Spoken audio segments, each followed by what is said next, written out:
The darkest hour has not yet broken.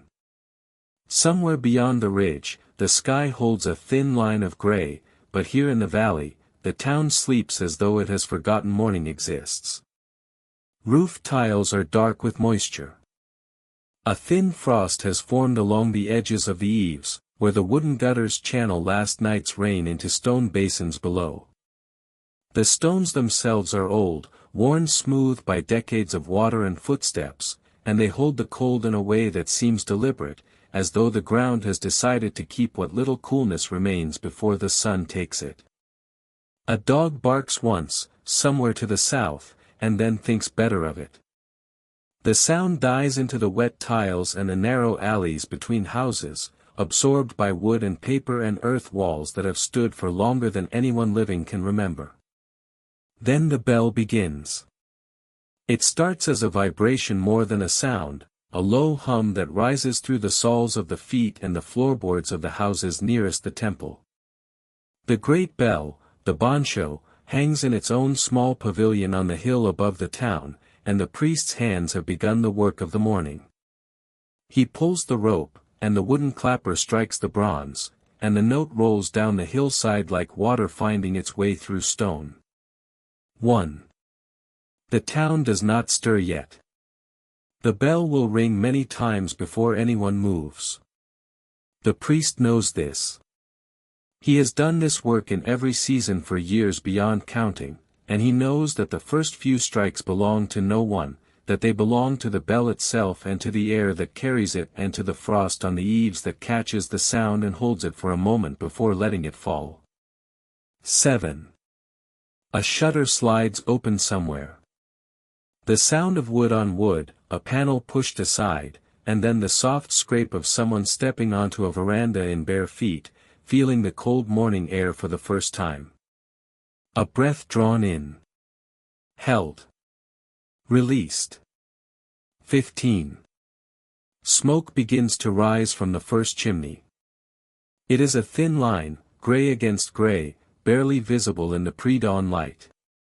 Someone has laid a fire in an iron pot, and the charcoal catches slowly, and the smoke climbs in a thread that the still air does not disturb. 23. Now the town is shifting. Not waking, not yet, but turning in its sleep, the way a body turns beneath a quilt. There are sounds that were not there before, the creak of a well bucket being lowered, the slap of water against stone, the first wooden geta on the path to the bathhouse, though the bathhouse will not be warm for another quarter hour. 31. A woman carries water in 2 wooden buckets slung from a pole across her shoulders. She walks with the particular gait of someone who has carried this weight every morning for many years, the pole flexing slightly with each step, the water sloshing but never spilling. She passes the stone wall of the temple grounds and does not look up, because the bell is simply part of the morning, as ordinary as the frost or the buckets or the ache in her shoulders. 40. A child is already awake, sitting on the edge of his bedding, watching the paper screen where the first gray light has begun to show the shape of the garden beyond. He can hear the bell.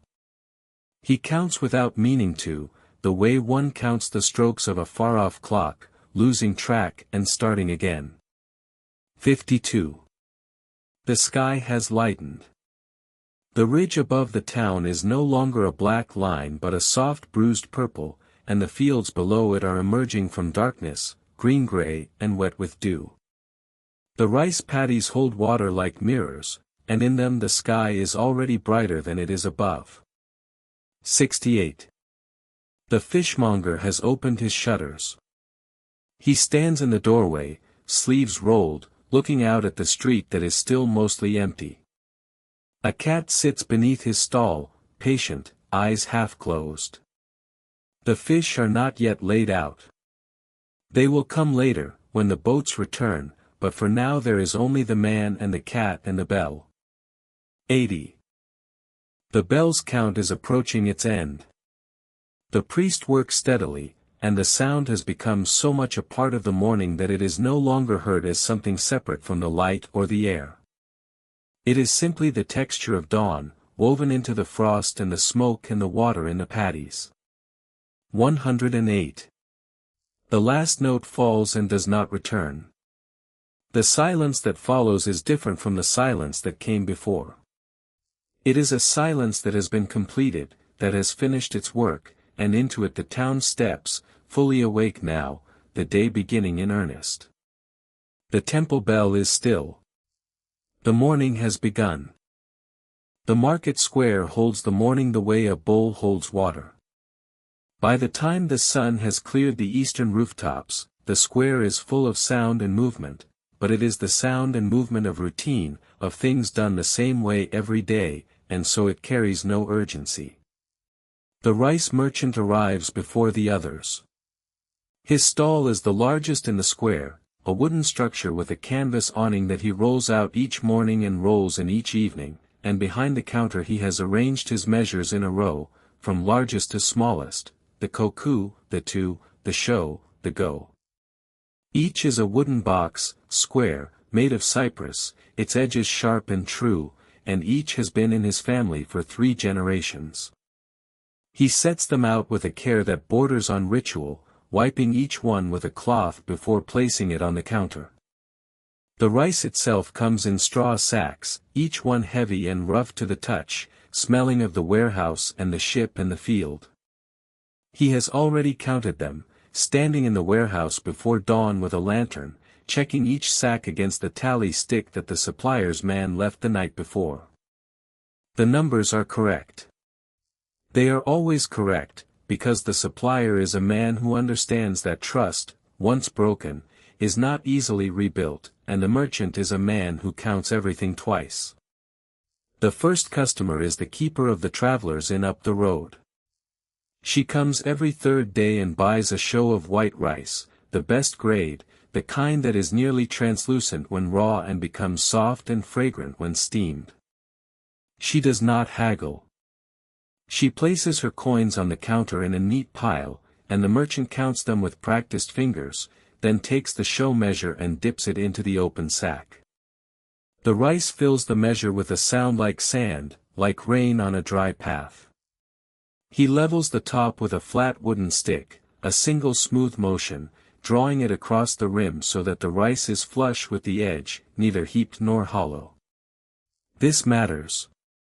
A heaped measure is generosity that cannot be sustained, and a hollow measure is stinginess that will be noticed. The merchant's father taught him this, and his father's father taught his father, and the lesson is the same: level the measure, every time, every customer, and no one will have cause to complain. He pours the rice into the innkeeper's cloth sack, which she has brought folded in her sleeve. She ties it with a cord and tucks it under her arm and is gone, and the merchant wipes the measure with his cloth and sets it back in its place. The morning builds.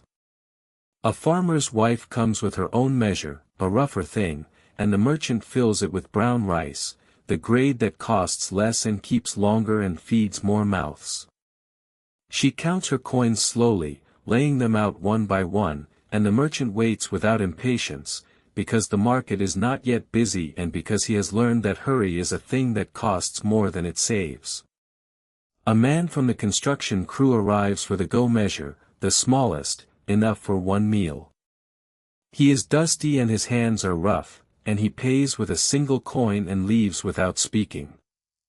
The merchant marks the sale on his tally board, a simple slash of charcoal on a wooden plank, 1 slash for each transaction, and the slashes are already forming rows. By mid-morning, the square is full. The fishmonger next door is calling his prices in a voice that carries over the heads of the crowd, and the vegetable seller is arranging daikon radishes in a pyramid, and the tofu maker is cutting blocks with a wire, each one precise and trembling in white. The rice merchant does not call out. He does not need to. People come to him because rice is not an impulse, not a thing decided in the market. It is the thing around which the week is planned, and they know where to find it. The sun moves across the awning. The sacks empty slowly, 1 measure at a time, the wooden boxes dipping and leveling and pouring, over and over. The merchant wipes the counter. The coins accumulate in the wooden box beneath the register, and their sound is the sound of the morning, small and bright and steady. When the square begins to thin, he counts the slashes on the tally board, then counts the coins, and the numbers match, as they always do, and he rolls the awning in and carries the measures inside and wipes each one again and sets them in their row, largest to smallest, on the shelf where they will wait for tomorrow. The rain came in the night and did not leave. It is not a hard rain, not the kind that drives against the tiles and floods the gutters and sends everyone running for shutters and buckets. It is a soft rain, the kind that the old people call koinotsuru, the rain that falls gently and does not end, the rain that seems to have been falling forever and will continue forever, as though it is not weather at all but simply the state of the world. The town moves differently in this rain. Footsteps are softer, because the getas sink into the wet earth and the sound is absorbed before it can travel. Voices are lower, not because anyone has decided to be quiet but because the air itself seems to muffle sound, holding it close to the ground. The market square is half empty. Those who must be there are there, under their oiled paper umbrellas, going through the motions of commerce with a patience that the rain has taught them. Those who can stay home have stayed home, and the streets belong to the rain and the few who have no choice. In the house of the tea master, the shoji screens have been opened to the garden. This is not because anyone wishes to sit in the rain, but because the sound of rain on paper is a thing to be listened to, and the tea master has spent his life understanding that some sounds are not noise but music, and that the difference between the two is not in the sound itself but in the listening. He sits on the tatami in the small room that serves as his tea room, a room 4.5 mats in size, with an alcove where a scroll hangs and a simple flower arrangement stands in a bronze vase. The flower is a single branch of camellia, one bloom still open, one fallen onto the tatami beneath. He has not picked it up. It lies where it fell, and the way it lies is part of the arrangement. The kettle is on the charcoal brazier, and the water inside it is not yet boiling. It makes the sound that water makes when it is approaching heat, a low murmur that rises and falls, and the tea master listens to this sound the way he listens to the rain, with his whole attention, not because he is waiting for something to happen but because the sound itself is the thing. He has a visitor today. The visitor is a young man, an apprentice from the neighboring town, who has come to learn the way of tea. He sits across from the tea master, and he is trying to sit still, and he is trying to listen, but he does not yet know how to listen to rain, and so he is uncomfortable, shifting his weight on his knees, his eyes moving from the kettle to the garden to the fallen camellia and back. The tea master does not speak. He does not explain. He watches the kettle, and he waits for the moment when the water's sound changes, when the murmur deepens and becomes the sound that the old texts call, the wind in the pines, and he knows that this sound means the water is ready, and he lifts the kettle with a cloth and pours. The water hits the tea bowl in a thin, controlled stream. The bowl is rough, hand-thrown, glazed in a dark color that holds the green of the tea like a pool holds the sky.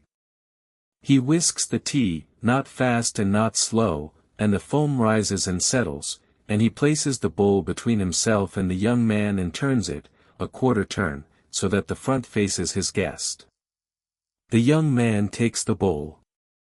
He does not know what to do with it, not really, but he lifts it and drinks, and the tea is bitter and warm and the warmth moves through him like the sound of the rain moves through the paper walls, steady and without force. The rain falls. The garden absorbs it.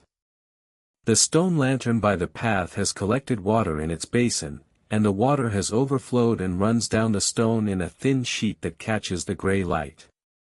The moss is dark and heavy with wet.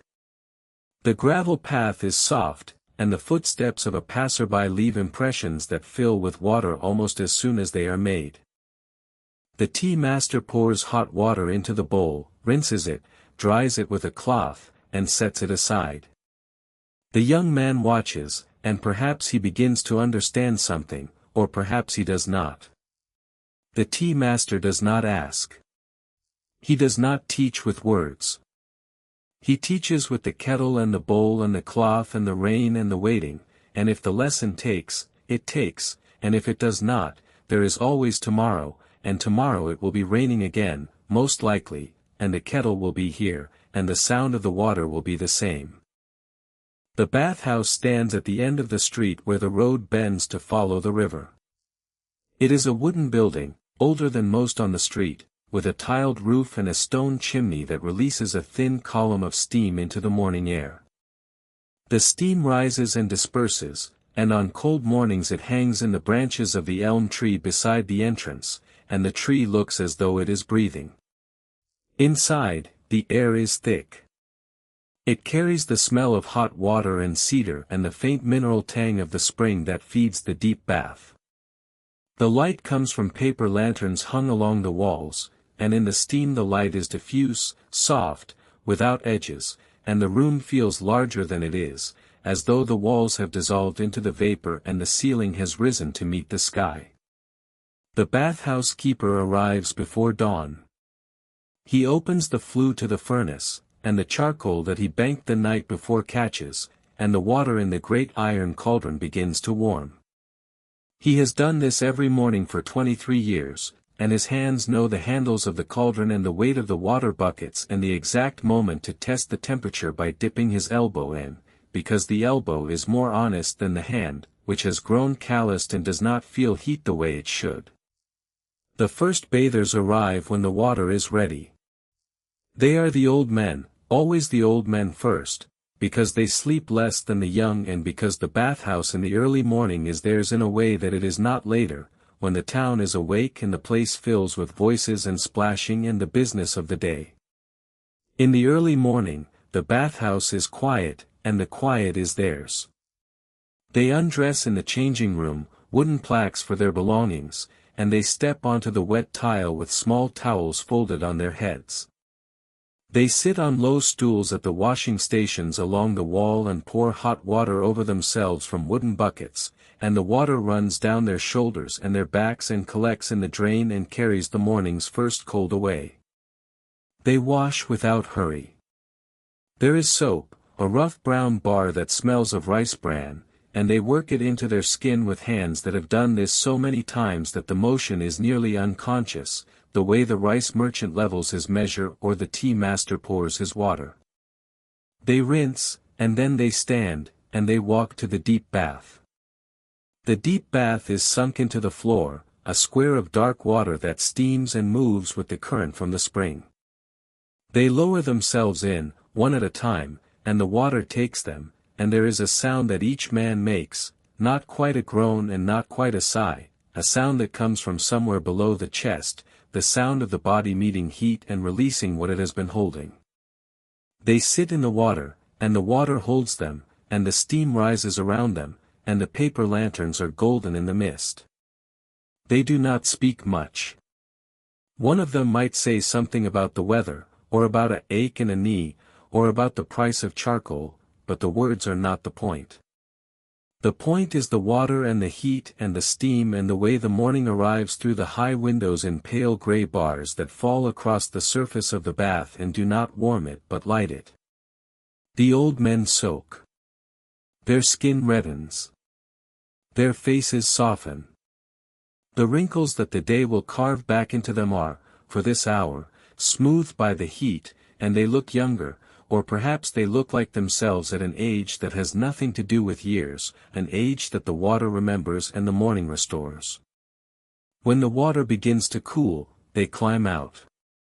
They rinse again, quickly, and they dress, and they leave, and the bathhouse keeper refills the cauldron and stokes the furnace and prepares for the next wave, the women who will come at mid-morning, then the workers, then the children after school, then the travelers from the post station in the evening. But for now, in the gap between the old men's departure and the next arrivals, the bathhouse is still. The water settles. The steam hangs. The cedar walls hold the heat and the mineral smell and the memory of the morning, and the keeper sits on his stool by the furnace and drinks tea from a rough cup and watches the steam rise and thinks of nothing, or thinks of everything, which in the steam and the heat and the quiet comes to the same thing. The bay is shaped like a hand curved to hold water, and in the late afternoon the sun sits low enough that the hand is full of gold. The fishing boats have been out since before dawn, 6 of them, small wooden craft with single sails the color of old canvas, and now they are coming home, tacking slowly across the harbor mouth in a line, their sails catching the dying light and turning it to amber. The harbor is not large. A stone breakwater curves from the eastern shore, and behind it the wooden docks stretch out over water that is dark and still and heavy with the day's warmth. The dock planks are worn smooth by generations of feet and baskets and rope, and they creak in a particular way that the men who work the harbor know as well as they know their own voices, so that a footstep on the far end of the dock can be identified from the sound alone. The fishermen's wives have begun to gather. They stand at the shore end of the dock, in 2s and 3s, some with baskets, some with hand carts, some with nothing but their hands and the expectation that has brought them here every afternoon for as long as their husbands have fished. They do not call out to the boats. The boats are still too far. They wait, and the waiting is part of the ritual, as much a part as the casting of the nets or the hauling of the catch. The first boat reaches the breakwater and turns into the harbor, and the sail drops with a sound like a slow exhalation, the canvas falling in folds against the mast. The fisherman at the oar pulls with a steady rhythm, and the boat glides toward the dock, and the water parts for it and closes behind it without comment. He ties off the bow line to the cleat on the dock, a simple loop that holds because it has held in every weather and sees no reason it should fail now. He stands, and he is stiff from the day, his shoulders set in the shape of the oar, and he stretches, and his back pops, and he does not notice because his back has been doing this for 30 years. The catch is in the hold, packed in baskets layered with seaweed. He hauls the first basket up, and the dock hands take it, and the fish are silver and still and gleaming with the wet that has kept them fresh. There are mackerel, their backs dark and striped, and sea bream, wide-eyed and red-finned, and a few flatfish, pale and speckled, lying on their sides as though sleeping. The fishmonger from the market has come down to the dock, as he does every afternoon. He is a different man from the rice merchant, quicker in his movements, more given to speech, and he inspects the catch with an eye that misses nothing.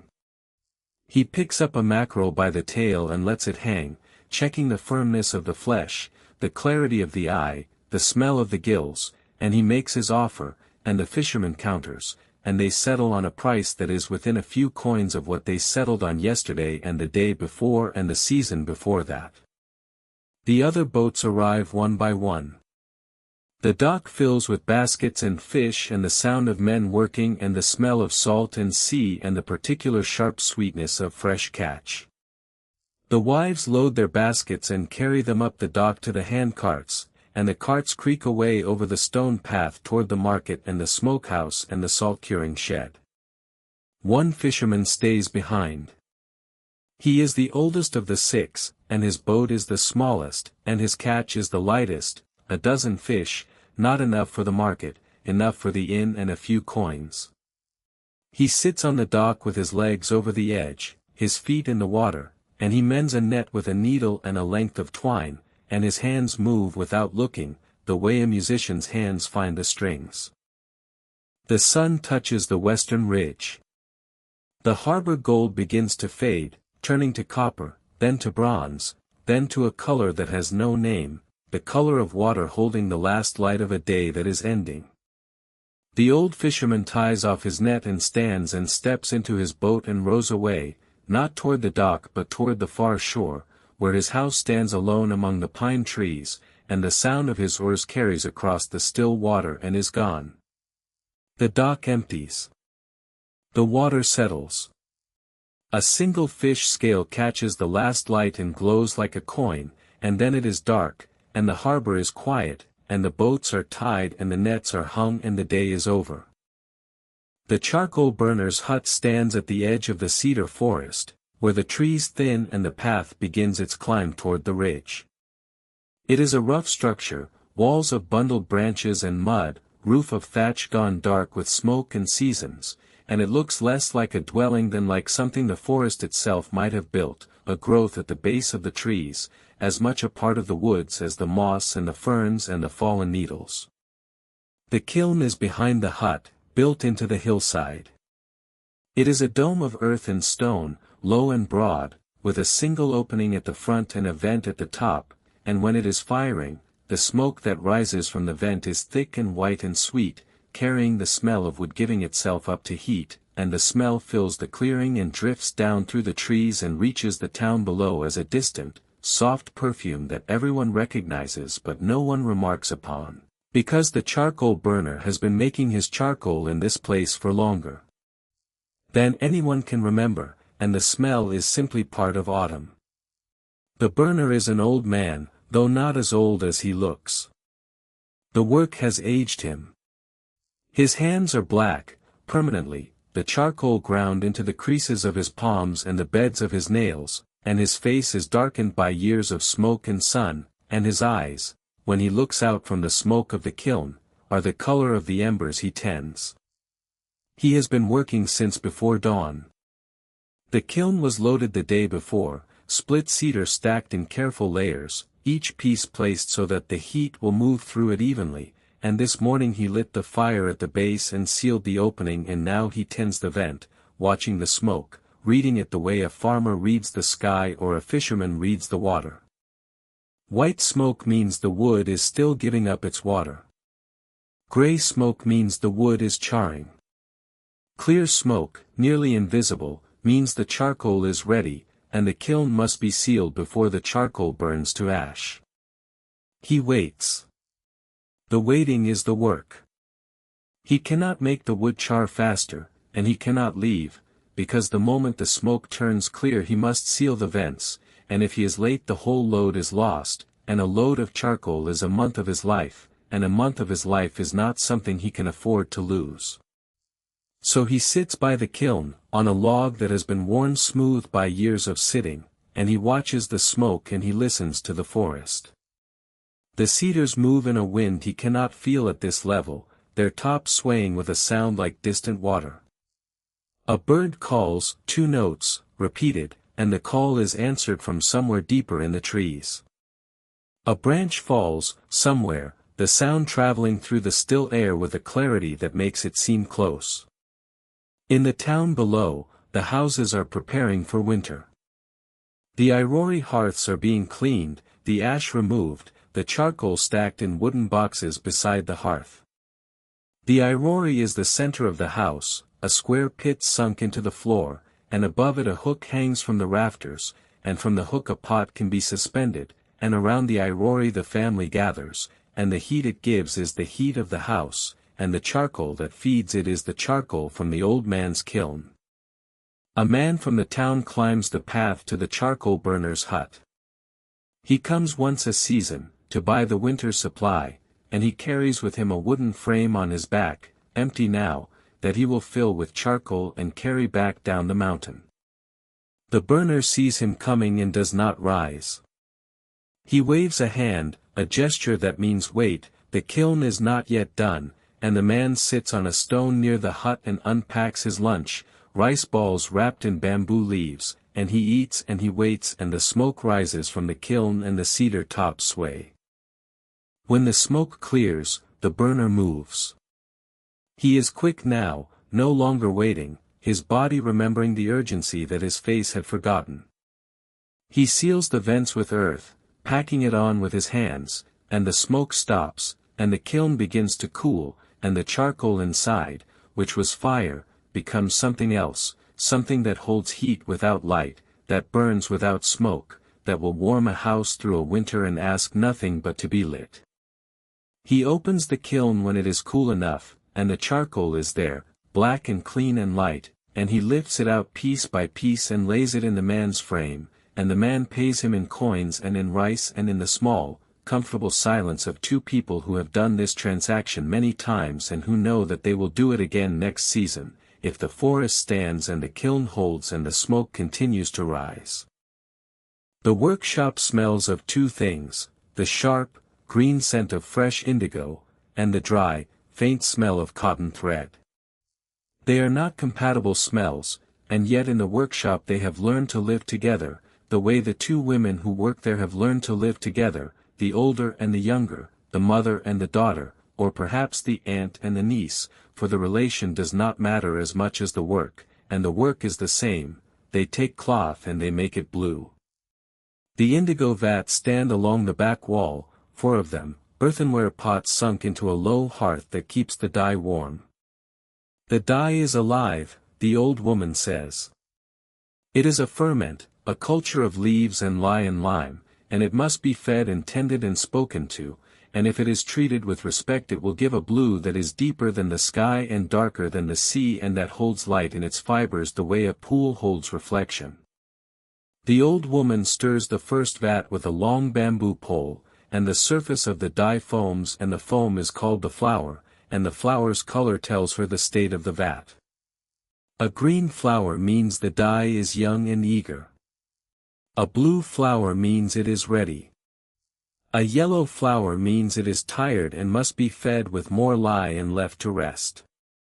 Today the flower is blue, and the old woman nods, satisfied, and lifts a length of white cotton from the soaking bucket where it has been wetted, and she lowers it into the vat.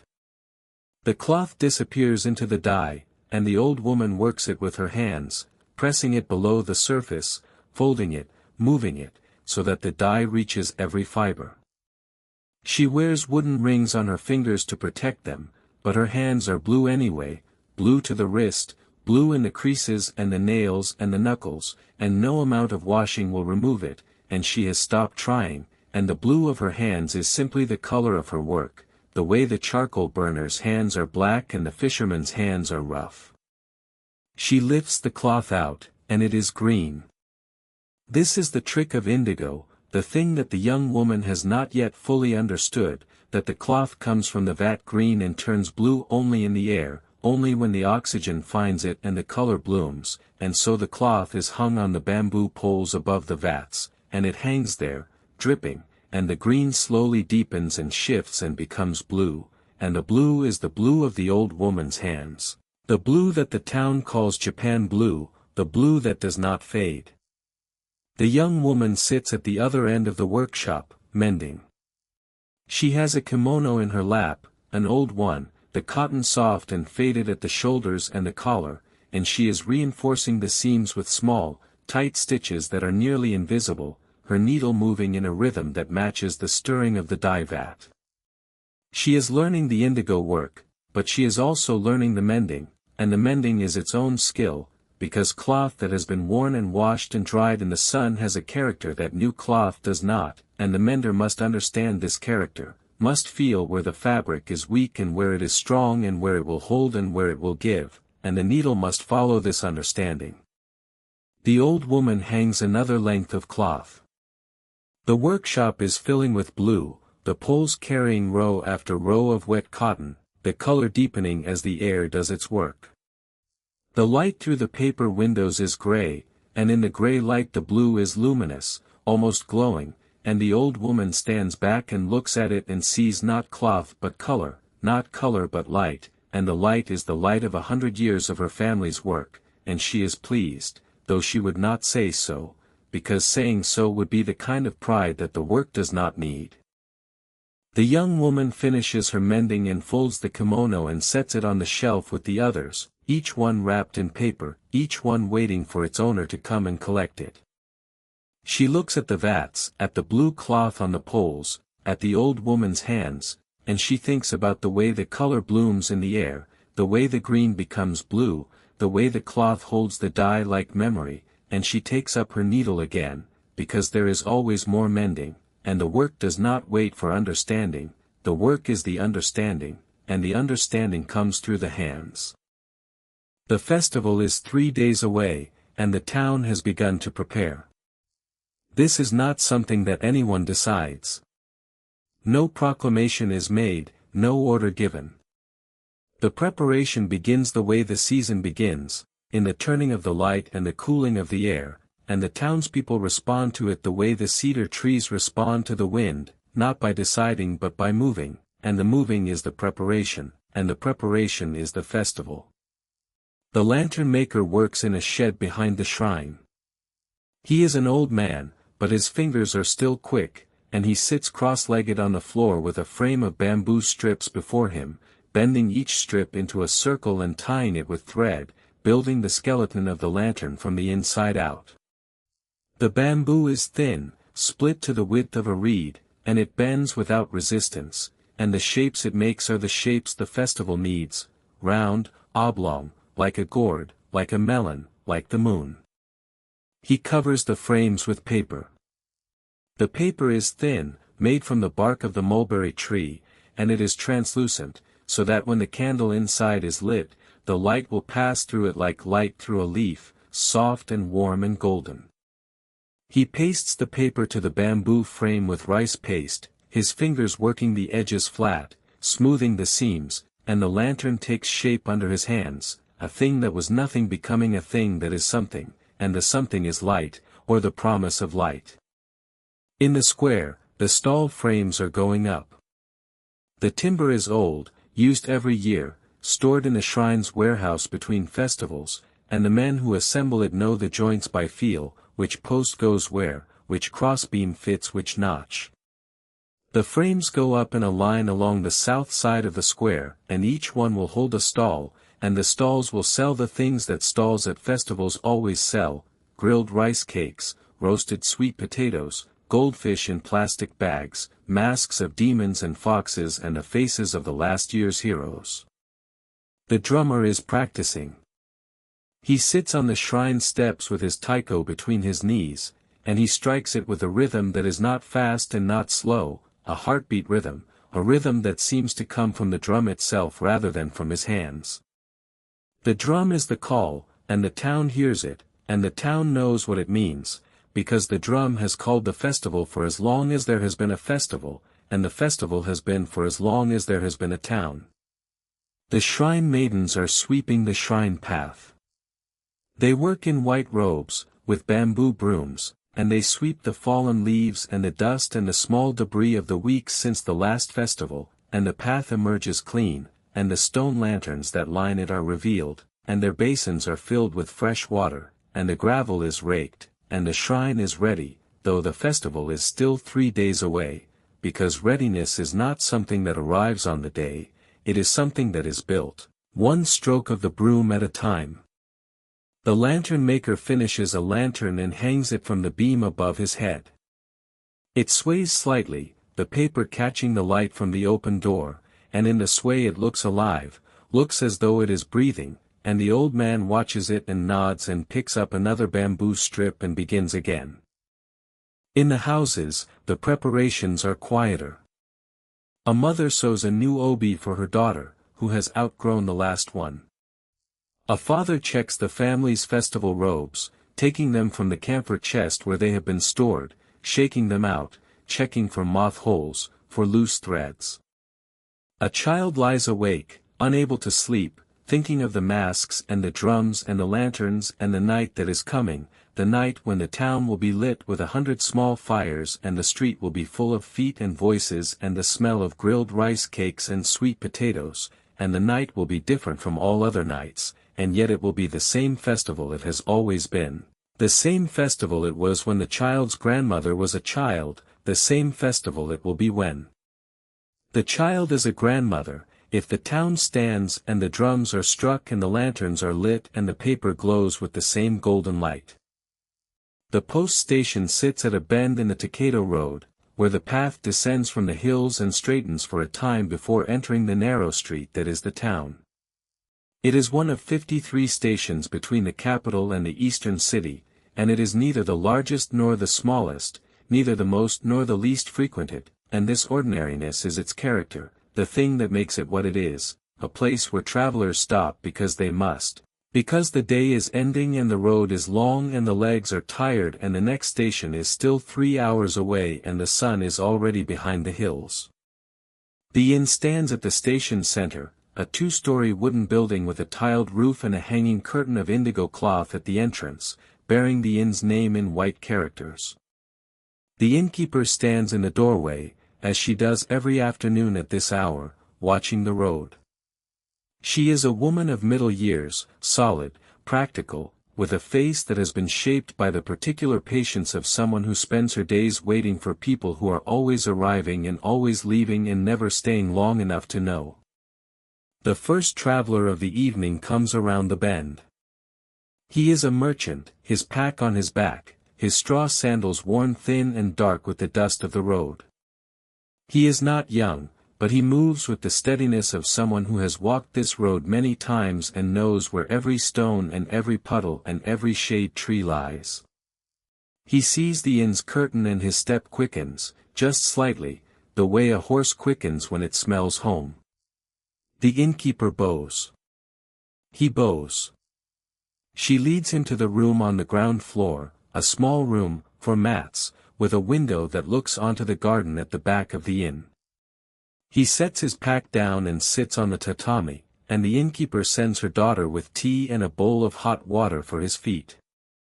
The daughter is young, perhaps 15, and she carries the tray with the careful gravity of someone who has been taught that the inn's reputation rests on the smallest things, the temperature of the tea, the cleanliness of the towel, the angle of the bow, the way the door slides closed without sound. She pours the tea, sets the foot basin on the floor, and retreats, sliding the door shut behind her, and the merchant is alone. He soaks his feet. The water is hot and the heat moves up through his calves and into his knees and his thighs, and the road's ache begins to dissolve. He drinks the tea. It is not the best tea he has had, but it is warm and green and it is here, and that is enough. Through the window, he can see the garden, a small space, carefully kept, with a stone basin and a single maple and the beginning of the evening's darkness. More travelers arrive as the light fades. A pair of pilgrims, their white robes dusty, their staffs clicking on the road stones. A government courier, his message pouch at his belt, his horse stamping and blowing at the watering trough. A family, father and mother and 2 children, the children wide-eyed and tired, the mother carrying the younger on her back, the father carrying the baggage. The inn fills. The innkeeper assigns rooms with the efficiency of someone who has done this every evening of her adult life.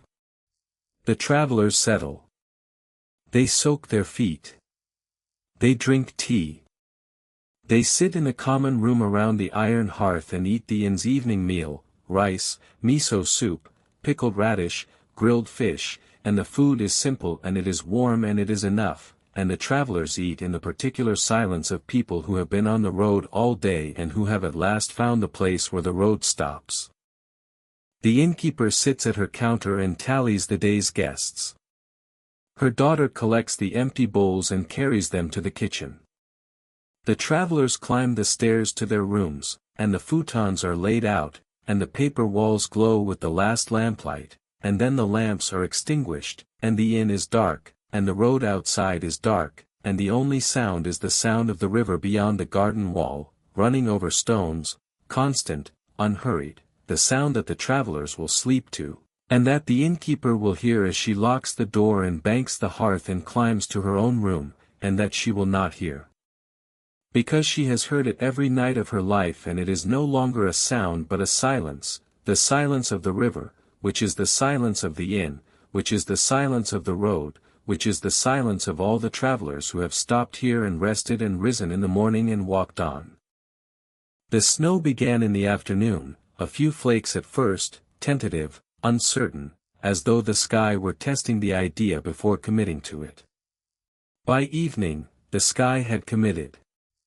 The flakes came steady and close, and the air was full of them, and the town was muffled, and the sound of the world had been replaced by the sound of snow falling, which is not really a sound but an absence of sound, a thickness in the air that absorbs footsteps and voices and the barking of dogs and the ringing of the temple bell and replaces them all with a hiss, a whisper, a white noise that is the closest thing to silence that the world allows.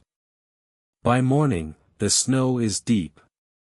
It covers the rooftops, smooth and unbroken, and it weighs down the branches of the pines, and it has buried the stone lanterns along the shrine path so that only their tops show, dark caps on white pillars, and the gravel path itself is gone, erased, replaced by a surface of unmarked white that the wind has sculpted into low drifts and gentle ridges. The shrine stands at the top of the stone steps. The torii gate at the entrance is wooden, painted vermilion, and the snow has settled on its crossbeam in a ridge that follows the curve of the wood, and the red and the white are striking together, the red warm and human and the white cold and natural, and the contrast is the kind of thing that a painter would see and want to capture and that no painter could capture, because the beauty of it is in the moment, in the particular way the snow has fallen and the particular way the light, gray and diffuse, falls on the red and the white and makes them seem not like colors but like states of being. The shrine keeper is old. He wakes before the sun, though the sun is not visible today, and he dresses in layers and puts on his straw boots and takes his shovel and begins the work of clearing the path. He does not clear it all. He clears a narrow track, just wide enough for one person to walk, and he clears the steps, and he clears the area before the main hall, and he clears the basin where the water for purification is kept, though the water is frozen and must be broken and refilled. He works slowly. Not because he is weak, though he is old, but because the snow is beautiful and he does not wish to rush through it. Each shovelful reveals the stone beneath, dark and wet, and the contrast between the cleared stone and the unbroken snow is its own beauty, and he pauses, now and then, to look at it, and the looking is part of the work. When the path is clear, he climbs the steps to the shrine. The door of the main hall is closed, and snow has piled in the threshold, and he sweeps it away with a branch, and the wood beneath is dark and old and smooth. He opens the door. Inside, the air is still and cold and it smells of cedar and incense and the particular dryness of a room that has been closed and cold for many days. He lights the lamp. The flame catches, and the light is warm and small and it fills the room the way a voice fills a room, not completely, but enough to change the character of the space. He lights the incense. The smoke rises, thin and straight in the still air, and it carries its scent to the rafters, and the rafters hold it, and the room becomes a room that is lived in, a room that has been entered, a room that is ready for whatever the day will bring. He stands before the altar. He does not pray, not exactly. He stands, and the standing is its own kind of prayer, the prayer of presence, of being in a place at a time and not asking for anything, not offering anything, just being there, in the cold, in the smoke, in the light, in the snow, in the silence that is not silence but the sound of the world at rest. Then he turns and closes the door and descends the steps, and his footsteps in the cleared path are the only marks on the shrine's snow, and they are his, and they will be covered by the next fall, if there is a next fall, or they will remain until the thaw, if there is no next fall, and either way, the shrine will stand, and the torii will hold its snow, and the snow will melt, and the path will be cleared again, because that is the work, and the work is the prayer, and the prayer is the standing, and the standing is enough. The room is small and it is cold and it is exactly the size of the work that is done in it. A single mat, a low table, a brush rest, an inkstone, a stick of ink, a pad of paper. The walls are paper, and beyond the paper the garden is quiet, and beyond the garden the town goes about its afternoon, and the sounds of the town reach this room as murmurs, as suggestions, as things that have traveled through walls and distance and arrived stripped of their urgency and reduced to their essential character, which is simply the sound of people living, and the sound is almost the same as silence. The calligrapher sits before his table. He is not old, but he is not young, and his face has the particular stillness of someone who has spent many hours in this position, legs folded beneath him, back straight, shoulders neither tense nor relaxed but held in the middle state that the body finds when it has forgotten that it is a body and has become instead a vessel for the work. He lifts the ink stick.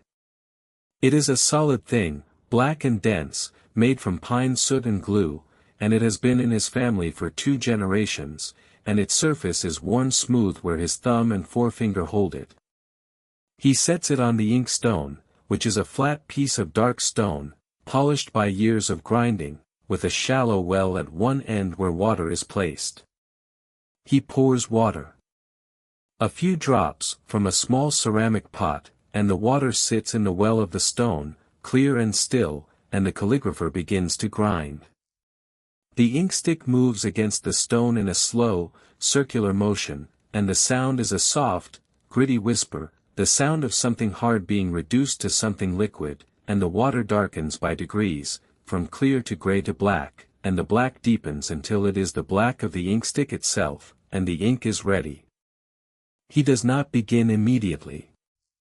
He holds the inkstick above the stone and watches the ink settle, and the surface, disturbed by the grinding, becomes still, and in the still ink he sees, not his reflection, but the light, the gray afternoon light that comes through the paper walls, and the light in the ink is the same light that is in the room, and the room and the ink and the light are one thing.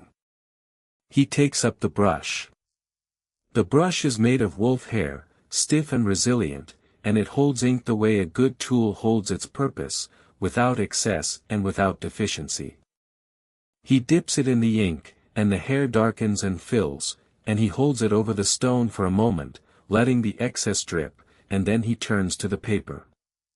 The paper is washi, made from mulberry bark, and it is white and slightly rough, and it absorbs ink the way the earth absorbs rain, eagerly, completely, so that what is written on it becomes part of it, the ink sinking into the fibers and becoming one with the paper, so that the character and the paper cannot be separated without destroying both. He writes a single character. The stroke begins at the top, and the brush moves down, and the line it leaves is not a line but a living thing, thick where the brush pressed and thin where it lifted, and the ink at the start of the stroke is dark and wet and the ink at the end is lighter and drier, and this gradient is not something the calligrapher thinks about, because it is the nature of the brush and the ink and the paper, and thinking about it would be like thinking about breathing, and thinking about breathing is the surest way to stop. He writes another character. And another. The characters form a line, and the line forms a column, and the column is a piece of writing, and the writing is a piece of the afternoon, and the afternoon is a piece of the life, and the life is the work, and the work is the standing, and the standing is the ink on the stone and the brush on the paper and the silence in the room and the murmurs beyond the walls, and all of it is one thing, and the calligrapher is the thing that holds it together, the way the brush holds the ink, without excess and without deficiency, and the characters dry on the paper, and the paper holds them, and the afternoon continues, and the inkstone waits, and the brush rests, and the ink is black, and the paper is white, and the work goes on. The thaw begins on a Tuesday, or perhaps a Wednesday, because the days have lost their names in the long winter, and the town has been measuring time not by the calendar but by the ice on the river and the depth of the snow on the shrine steps and the number of layers that must be worn to walk to the market, and these measurements have been saying the same thing for weeks. It is winter, it is still winter, it will be winter for longer yet. But today the measurements have changed. The ice on the river, which has been thick enough to walk on since the first moon of the year, has begun to thin at the edges, and the water beneath it is visible, dark and moving, and the sound of the river, which has been silent for weeks, muffled by its own frozen surface, has begun to return, a low murmur at first, then a gurgle, then a sound that is unmistakably the sound of water running free, and the sound carries across the town like a voice calling from a distance, and the town hears it. The snow on the rooftops has begun to slide. It happens in the afternoon, when the sun, which has been low and pale and without warmth for so long that its warmth has been forgotten, finds a gap in the clouds and falls on the southern roof of the temple, and the snow, which has been lying there since the last great fall, softens and shifts and slides, and it falls from the roof in a sheet, and the sound it makes is a soft, heavy thud, and the snow breaks on the ground and scatters, and where it fell, the tiles are dark and wet and steaming slightly in the sudden warmth. A child sees it and runs to tell the others, and the children come running, and they stand in the temple courtyard and look up at the roof and wait for the next slide, and when it comes, the snow falling in a curtain, they cheer, not because the snow is exciting but because the falling of it means that the winter is loosening its grip, and the loosening is a thing to be celebrated, even by children who do not yet understand what it means to have survived a winter and to see the evidence that the world is turning again toward warmth. But it is the plum trees that tell the true story. They stand in the courtyard of the shrine, 3 of them, old and gnarled, their trunks dark and rough, and they have been bare since autumn, their branches stark against the winter sky, and they have seemed, in the winter, less like trees than like bones, like the remains of something that was once alive and is no longer. And then, on this day when the ice thins and the snow slides, the first bud opens. It is small, barely visible, a tight knot of pink at the end of a dark branch, and it opens slowly, the way the river opens, the way the afternoon opens, the way the season opens, not all at once but by degrees, and the pink of the petal is the first color of the new year, and it is a color that the town has not seen since the chrysanthemums of autumn, and the sight of it, that single pink petal on that dark branch against that gray sky, is enough. The old woman who tends the shrine sees the blossom first. She is sweeping the path, and she pauses, because pausing is what one does when the world does something unexpected, and she looks at the blossom, and she does not pick it, because picking it would be to assume that it is more hers than the trees, and it is not, it is the trees, and the tree has been holding it in reserve, in the dark wood of its winter branches, and now it has released it, and the releasing is the tree's gift to the season, and the old woman is only the witness. By afternoon, more blossoms have opened. Not many, perhaps a dozen, scattered across the 3 trees, and they are small and they are pale pink and they are the most beautiful thing in the town, not because they are spectacular but because they are here, because they have survived the cold, because they have waited, because the tree held them through the winter and did not let them go, and now, at last, the time is right, and they open, and the opening is the sign, and the sign is the spring, and the spring is coming, and the town knows it, and the river knows it, and the snow on the rooftops knows it, and the old woman knows it, and the children know it, and the plum blossoms know it best of all, because they are it. The kite maker sits in his workshop with the door open to the spring. The workshop is a narrow room at the front of his house, with a workbench along one wall and a window that looks onto the street, and through the window the street is full of the particular light that March brings to the town, a light that is not warm yet but is no longer cold, a light that seems to be clearing its throat, preparing for something it has not yet decided to deliver. He is making a kite. He has made many kites, hundreds, perhaps thousands, in the years since he began, and each one is the same and each one is different, the way each day is the same and each day is different, and the sameness is the bamboo and the paper and the string, and the difference is the shape and the color and the small decisions that he makes with his hands, which are the decisions of a craftsman, and which are not decisions at all but responses to the material, to the way the bamboo bends and the paper takes the paste and the string holds the tension. He splits the bamboo. The stalk is old, dried for a year in the rafters of his workshop, and it splits cleanly when he drives the knife into it, the fibers separating with a sound that is part crack and part sigh, and the strips that emerge are flat and flexible and strong, and he tests each one by bending it against his knee, and the ones that bend without breaking he keeps, and the ones that snap he sets aside for kindling. He bends the strips into a frame. The kite today is a hexagon, 6 strips of bamboo joined at their ends with thread and paste, and the frame is light, so light that it seems to weigh nothing, and when he holds it up to the window, the light passes through it as though it is not there, as though it is a shape drawn on the air. He lays the paper over the frame. The paper is thin and white, washy, and he pastes it to the bamboo with rice paste, working from the center outward, pressing the paper flat, smoothing the edges, and the paper stretches taut and the frame disappears beneath it, and what was a skeleton becomes a surface, and the surface is smooth and white and ready for color. He paints. He uses a brush and ink and the colors that he mixes himself from powders and water, and the design is a face, a demon's face, with red eyes and a wide mouth and horns that curl from the forehead, and the face is fierce and it is funny, and the kite maker knows that the children will love it, because children love the things that are fierce and funny at the same time, the things that are scary but not too scary, the things that are safe enough to laugh at. The afternoon passes. The kite maker finishes the painting and ties the bridle string and attaches the tail, a long strip of paper ruffles that will catch the wind and keep the kite steady, and he holds the kite up and looks at it, and it is a good kite, a kite that will fly, and he knows this not because he has tested it but because he can feel it, the way a cook knows a dish is ready by the smell, the way a musician knows a note is true by the feel of the string. Outside, the wind picks up.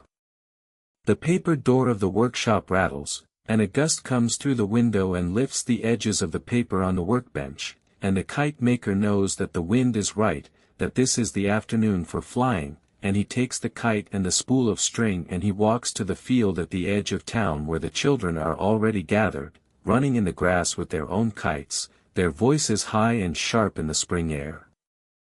He gives the kite to a boy who has been watching him, a boy whose own kite is broken, the bamboo snapped and the paper torn, and the boy takes it with both hands, and his face is the face of someone who has been given something that is more than a kite, that is a piece of the afternoon, a piece of the spring, a piece of the wind, and he runs with it into the field, and the kite catches the wind and rises, and the string pays out, and the demon's face looks down from the sky, fierce and funny. And the boy laughs, and the kite maker watches from the edge of the field, and the watching is the best part, the part where the work leaves his hands and becomes the wind's, and the wind takes it up and holds it, and the kite is no longer his, it is the sky's, and the sky is the boy's, and the boy is the spring's, and the spring goes on.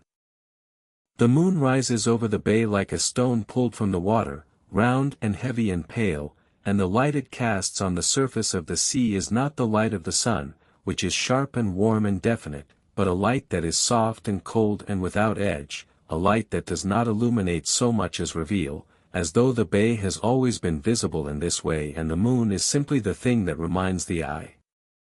It is the 15th night of the 8th month, and the town has come to the headland to watch the moon.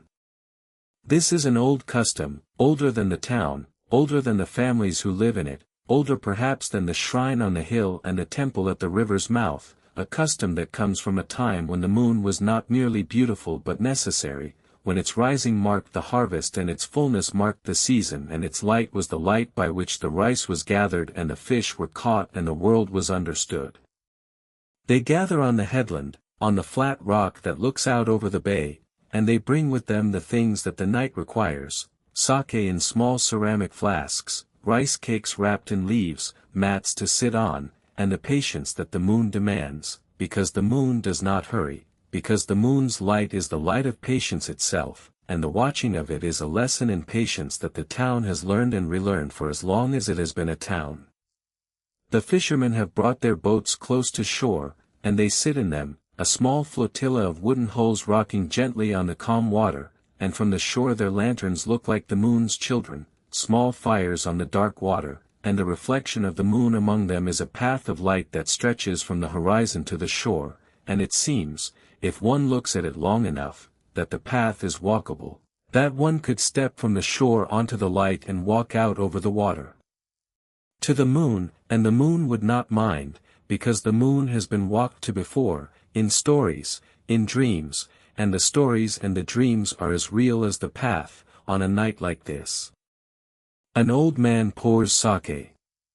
He pours it into a cup and holds it up, and the moon is reflected in the sake, a small bright circle in the dark liquid, and he drinks, and the moon goes with it, down into his throat and into his chest, and he is warm, though the night is cool, and he pours again, for his neighbor, and the neighbor drinks, and the moon goes into him too, and they sit side by side on the rock, and they are both holding the moon inside them. And the moon does not diminish for being shared, the moon is not less. For being in two men and in the bay and in the sky, the moon is more, and the more is the night's gift to those who watch. The young people are there too. They sit in groups, and they are quieter than they usually are, because the moon has a way of quieting even the young, even those whose voices are always loud and whose laughter is always ready, and on this night they speak softly and they laugh less, not because they are sad but because the moon asks for a different kind of attention, an attention that is closer to listening than to speaking, and they are learning, without knowing they are learning, the old lesson, the one the old man learned. When he was young and sat on this rock with his own father and his father's neighbors and watched the same moon rise over the same bay and felt the same quiet and did not understand it then and understands it now, which is to say he does not understand it still, but he has stopped needing to understand it, because the understanding is in the sitting and the watching and the sake and the moon, and that is enough. The moon climbs. It leaves the horizon and rises into the sky, and as it rises it shrinks and brightens, and the path of light on the water narrows and sharpens, and the bay darkens around it, and the boats rock, and the lanterns flicker, and the town on the headland grows quiet, quieter, quietest, until there is no sound but the water and the night and the moon, and the moon, and the moon. 1,000 days. Counted on the fingers, it is a number that cannot be held, a number that spills over the edges of the hands and into the wrists and the arms and the years, a number that is not really a number but a shape, the shape of time when it has been lived rather than measured, and the shape is the shape of the town, which is the shape of the land, which is the shape of the bay, which is the shape of the hills, which is the shape of the sky that holds them all. 1,000 days. The temple bell has rung 108 times on each of them, and the sound of the bell has traveled down the hillside and through the streets and into the houses and through the paper walls and into the ears of the sleeping and the waking and the dying and the being born, and the sound has been the same sound each time, the same bronze note, the same vibration in the same air, and yet each morning the sound has been different, because the morning was different, because the light was different, because the person hearing it was a day older, and a day older is a different person, and the bell does not know this, but the bell does not need to know, because the bell's work is to ring, and the ringing is the same, and the difference is in the hearing, and the hearing belongs to the town. 1,000 days.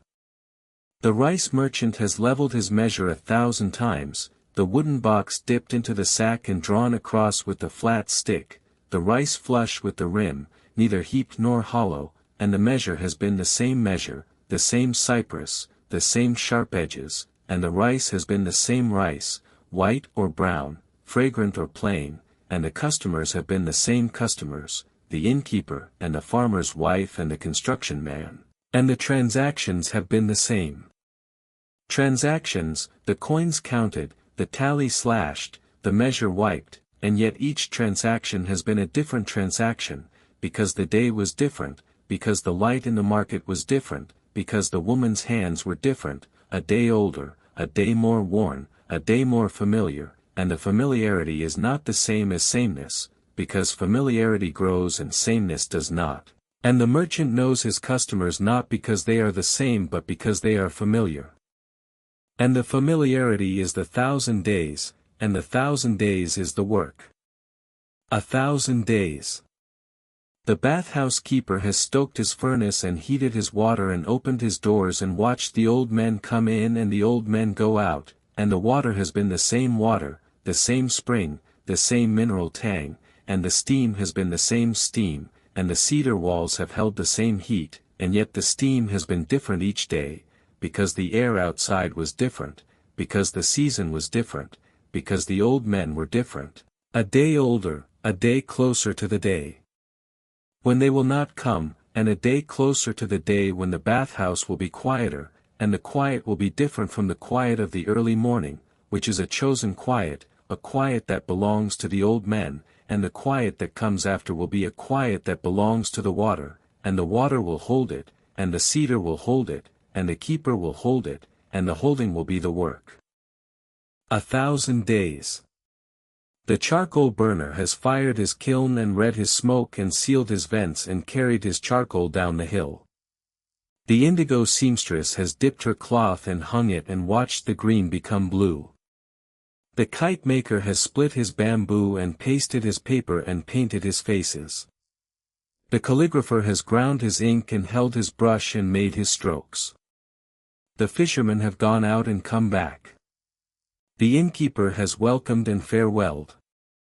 The shrine keeper has swept his path and stood before his altar and swept again. The plum blossoms have opened and fallen and the leaves have come and the leaves have fallen and the blossoms have opened again, and the cycle has turned, and the turning is the 1,000 days, and the 1,000 days is the town, and the town is the land, and the land is the bay, and the bay is the moon, and the moon is the sky, and the sky holds it all, and the holding is the same as the watching, and the watching is the same as the living, and the living goes on, day after day after day. Ordinary, ordinary, ordinary, and the ordinary is enough, and the enough is the 1,000 days, and the 1,000 days are here, and here is where they are.